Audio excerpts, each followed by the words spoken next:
George കുട്ടി ഞാൻ കണ്ടതിൽ വെച്ച് ക്ലാസിക് ക്രിമിനൽ. ഒന്നാം ഭാഗത്തിൽ എനിക്ക് അവനെ പിടിക്കാൻ പറ്റിയില്ല. അപ്പൊ നിങ്ങൾ വിചാരിക്കും രണ്ടാം ഭാഗത്തിൽ ഞാൻ അവനെ പിടിച്ചോന്ന്. ഇല്ല, പക്ഷെ ഈ മൂന്നാം ഭാഗത്തിൽ ഞാൻ അവനെ പൂട്ടിയിരിക്കും. നിങ്ങൾ നോക്കിക്കും. ഈ പ്രഭ ഈ സമയത്ത് എന്തോ ഇനി വിളിക്കുവാ ഇത്.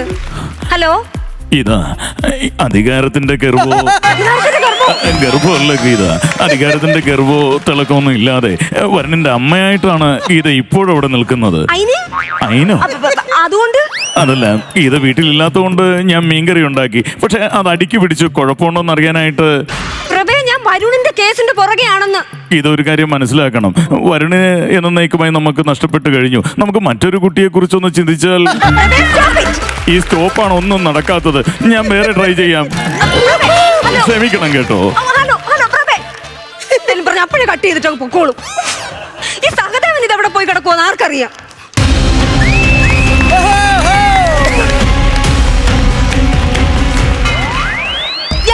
താമസിച്ചെന്താ? ആര്യ ബസ് കയറ്റി വിടാൻ പോയിരുന്നു, അതിലെ താമസിച്ചത്.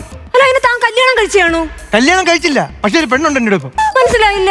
ജോർജ് കുട്ടിയെ നിരീക്ഷിക്കാനായിട്ട് മേഡം എന്നെ പറഞ്ഞ് ജോർജ് കുട്ടിയുടെ വീട്ടിൽ വിട്ടോ. വിട്ടായിരുന്നു. ജോർജ് കുട്ടിയുടെ വീടിന്റെ സൈഡിലുള്ള വീട്ടിൽ ഞാൻ 2 ദിവസം രാത്രി നിരീക്ഷിക്കാൻ ചെന്നിരുന്നു. എന്നെ നാട്ടുകാർ നിരീക്ഷിക്കുന്ന കാര്യം ഞാൻ അറിഞ്ഞില്ല. അവിടെ തലയെ കെട്ടി വെച്ചെന്ന് ഇപ്പൊ അവളാണ് എന്റെ ഭാര്യ. എടോ, തനിക്ക് ആ സമയത്ത് ഇവിടുത്തെ പോലീസുകാരെ വിളിച്ചാ പോരായിരുന്നു? ഞാൻ അവളുടെ അടുത്ത് പറഞ്ഞത് നമുക്ക് പോലീസിനെ വിളിക്കാം, വലിയ പ്രശ്നമൊന്നുമില്ല, ഇവിടെ തീർക്കാന്ന്. അപ്പൊ അവൾ എന്റെ അടുത്ത് പറഞ്ഞെന്താണെന്നറിയാമോ?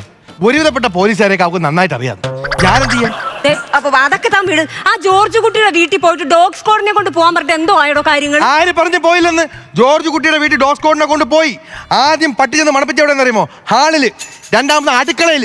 മൂന്നാമത് ജോർജ് കുട്ടിയുടെ തുണി കയറി മണപ്പിച്ചിട്ട് പട്ടി ഇപ്പൊ ആശുപത്രി കിടക്കുക.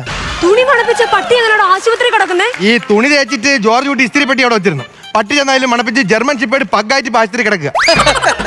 പിന്നെ മേഡം, ഞാനൊരു കാര്യം പറയാം, വിഷമൊന്നും തോന്നരുത്. കഴിഞ്ഞ 2 തവണയും നമ്മൾ അവനെ പിടിച്ചപ്പോഴും അവന് പറയാനുണ്ടായിരുന്ന ഒറ്റ കാരണം ഓഗസ്റ്റ് 2-ന് പാറേപ്പള്ളി ധ്യാനത്തിന് പോയിരുന്നു. ഇതല്ല വേറെ ഒന്നും നമുക്ക് അവൻ്റെ കിട്ടിയിട്ടില്ല. അതുകൊണ്ട് ഞാൻ പറയാം, വെറുതെ ഈ കേസ് കുത്തിപ്പോക്കണം, ഇവിടെ വെച്ച് തീർത്താ പോരെ. സഹദേവൻ അതൊക്കെ പറയാം. മരിച്ചത് എന്റെ മകനാ, മരിപ്പിച്ചത് അവനും.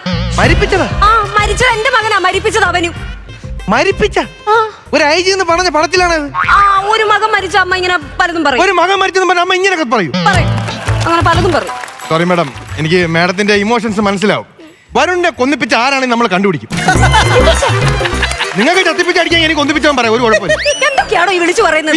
എടോ, ഈ വരുണിന്റെ കേസ് അന്വേഷിക്കാൻ പറഞ്ഞിട്ട് എത്ര കാര്യം, എന്തെങ്കിലും ഒരു സാധനം താൻ ഇങ്ങോട്ട് കൊണ്ടുവന്നു. ഞാൻ അന്വേഷിക്കാത്തോണ്ടാണോ തുമ്പ് കിട്ടണ്ടേ? തുമ്പ്? എടോ, ഞാൻ കണ്ടുപിടിച്ച എന്റെ ഇൻവെസ്റ്റിഗേഷൻ, എന്റെ ബുദ്ധി ഉപയോഗിച്ച് കണ്ടുപിടിച്ച കുറച്ച് കാര്യങ്ങൾ ഞാൻ പറഞ്ഞുതരാം, കേക്ക് അങ്ങോട്ട്.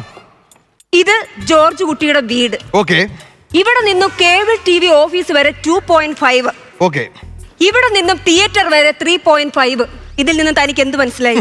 മാഡം, കേബിൾ TV ഓഫീസിനെ കാട്ടി റേറ്റിംഗ് അടിച്ച് നിൽക്കുകയാണ് 3.5 ഉള്ള തിയേറ്റർ. കാര്യം ഇന്നത്തെ കാലത്ത് 3.5 അടിക്കാന്ന് പറഞ്ഞാൽ ചെറിയ കാര്യമല്ല. വെറുതെ അല്ലോടോ തന്നെ സെക്കൻഡ് പാർട്ടിന്ന് അങ്ങാരി കട്ട് ചെയ്ത് കളഞ്ഞത് കേട്ടോ. തന്നെയൊക്കെ ഞാൻ സസ്പെൻഡ് ചെയ്ത് ഞാൻ വീട്ടിലിരുത്തും, പറഞ്ഞേക്കാം. സസ്പെൻഷൻ? ഇനി സഹദേവന് സസ്പെൻഷൻ താങ്ങാനുള്ള ശേഷിയില്ല. വീടിന്റെ ലോൺ